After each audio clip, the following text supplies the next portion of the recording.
যখনই ক্যানিং থেকে দুজন জঙ্গিকে গ্রেফতার করা হলো, একেবারে খোদ জম্মু কাশ্মীর থেকে পুলিশ এসে জঙ্গিদের তুলে নিয়ে যাওয়া হলো ক্যানিং থেকে। প্রশ্ন উঠছে বারংবার যে বাংলাদেশে যে জঙ্গিরা ভারতবর্ষে আসছে এবং পশ্চিমবঙ্গে ঘাঁটি গাড়ছে, পশ্চিমবঙ্গে কি কোনোভাবে এই সমস্ত জঙ্গিদের আঁতুড়ঘর হয়ে উঠছে?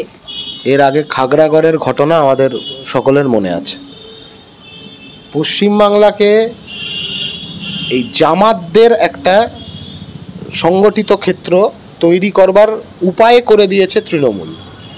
তৃণমূলের একাধিক নেতার নাম এসবের মধ্যে জড়াচ্ছে। আবার বাংলাদেশের ঘটনাকে কেন্দ্র করে এপার বাংলাতে একটা অশান্তির পরিবেশ তৈরি করতে চাইছে বিজেপি। মানে উস্কানি দেওয়ার চেষ্টা করছে যাতে সাধারণ মুসলমান সমাজ, সাধারণ হিন্দু ধর্মীয় মানুষজনদের মধ্যে একটা ভেদাভেদ তৈরি হয়ে যায়, একটা প্রাচীর তৈরি হয়ে যায়। মৌলবাদকে যদি নিকেশ করতে হয়, মৌলবাদের বিরুদ্ধে যদি স্ট্যান্ড নিতে হয়, তাহলে গোটা দুনিয়ার যে কোনো প্রান্তে যে কোনো জায়গায় মৌলবাদের ধারক বাহক যারা, তাদের বিরুদ্ধে স্ট্যান্ড নিতে হবে। বাংলাদেশের বুকে ঠিক যেমনভাবে সংখ্যালঘুর মানুষজনরা আক্রান্ত হচ্ছেন সংখ্যাগুরুদের দ্বারা, একই জিনিস তো এপার বাংলায়, এই দেশে, ভারতবর্ষ একই জিনিস ঘটছে। এইটাকে মানে স্পষ্ট করে কথাটাকে না বলে ঘুরিয়ে যদি একটা অশান্তির বাতাবরণ তৈরি করা হয়, তাহলে জামাতেরও সুবিধা হয়, আরএসএসেরও সুবিধা হয়। এই দুই শক্তিকেই, দুই মৌলবাদী শক্তিকেই মদত দেওয়া, মানিটারি সাপোর্ট দেওয়া, পলিটিক্যাল সাপোর্ট দেওয়া, পলিটিক্যাল শেল্টার দেওয়া, এই সবটা তৃণমূল দীর্ঘদিন ধরে পশ্চিমবাংলার মাটিতে করে আসছে। এখন যত দিন যাচ্ছে সেটা আরও স্পষ্ট হচ্ছে। এই যে যারা জঙ্গিরা পশ্চিমবঙ্গে এসে ঘাঁটি গেড়েছে, তাদেরকে নাকি ভুয়ো আধার কার্ড বাংলার শাসক দলই নাকি প্রদান করছে। সেটা তো তদন্ত সাপেক্ষ, তদন্ত করে দেখা উচিত। ঠিকই তো, সেই ভুয়ো আধার কার্ডগুলো কোথা থেকে হচ্ছে যে ডিসবার্সড হচ্ছে, কোথা থেকে কত টাকার বিনিময়ে, কত কাটমানির বিনিময়ে এই ভুয়ো আধার কার্ডগুলো লোকজনের হাতে যাচ্ছে, কেন যাচ্ছে, সিকিউরিটি কোথায়? ন্যাশনাল সিকিউরিটিরও যেমন প্রশ্ন, ঠিক তেমনইভাবে তো সোশ্যাল সিকিউরিটির প্রশ্ন, সামাজিক নিরাপত্তা।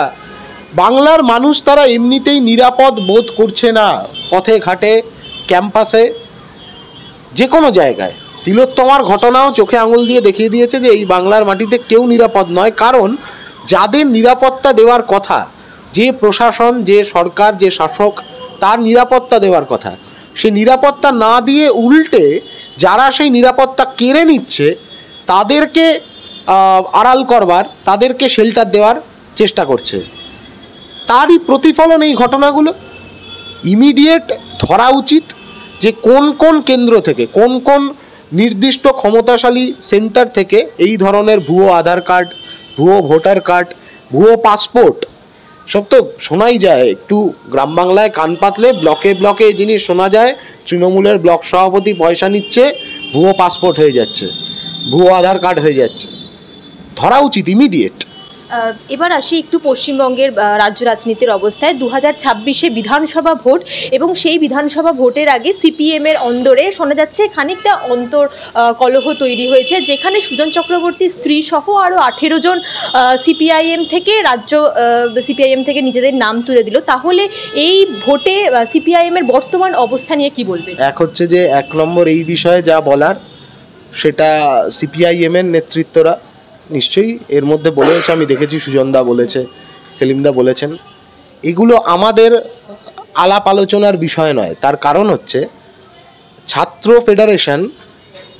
ছাত্র ফেডারেশনের তার নিজস্ব স্বতন্ত্র স্বকীয় শক্তি একটি, তারা সমর্থন জানায়, তারা সিপিআইএমের মতাদর্শকে সমর্থন জানায়, সিপিআইএমকে সেই সুবাদেই তারা, তাদের সাথে মতাদর্শগত মিল আছে বলে, তাদের লক্ষ্য এক বলে সমর্থন জানায়, এটুকুই। তাই এই বিষয় নিয়ে আলাদা করে কোনো মন্তব্য করা বা কিছু কমেন্ট করাটা আমার উচিত হবে না, আমি সেটা করতে হচ্ছে। অভিষেক বন্দ্যোপাধ্যায়ের নাম করে পুরো চেয়ারম্যানদের কাছ থেকে 5 লাখ টাকা তোলার অভিযোগ শোনা গেল। নাম করে কেন? তো অভিষেক ব্যানার্জির অ্যাকাউন্টেই এই টাকাগুলো যায়, নাম করে আলাদা কোনো ব্যাপার নেই তো। ভাইপো পশ্চিমবাংলার একটা ব্র্যান্ড এখন, সেই ব্র্যান্ডটাকে কাজে লাগানো হয় টাকা তোলবার জন্য, সেই ব্র্যান্ডটাকে কাজে লাগানো হয় কাটমানি তোলবার জন্য, সেই ব্র্যান্ডটাকে ক্যাম্পাসে ক্যাম্পাসে অ্যাডমিশন সিন্ডিকেটের সময় কাজে লাগানো হয় কাটমানি তোলবার জন্য। আর এই সমস্ত কাটমানি দিয়েই সেই ব্র্যান্ডের ব্র্যান্ড ভ্যালু তৈরি হয়। এই যে বিদেশি অ্যাকাউন্ট, একাধিক দেশে বেনামে নানান শেল কোম্পানির নামে হচ্ছে অ্যাকাউন্ট খুলে রাখা আছে, যেগুলো কাকু এবং ভাইপো, কালীঘাটের কাকু যার সাহেব হলেন কালীঘাটের ভাইপো, তারা মিলে দেখভাল করতেন। এটা পরিষ্কার পশ্চিমবাংলার মাটিতে যে দুর্নীতি স্ট্রাকচার তৈরি হয়েছে, সেই দুর্নীতি স্ট্রাকচারটার ব্র্যান্ড নেম হচ্ছে ভাইপো, সেই দুর্নীতি স্ট্রাকচারের ব্র্যান্ড নেম হচ্ছে অভিষেক ব্যানার্জি।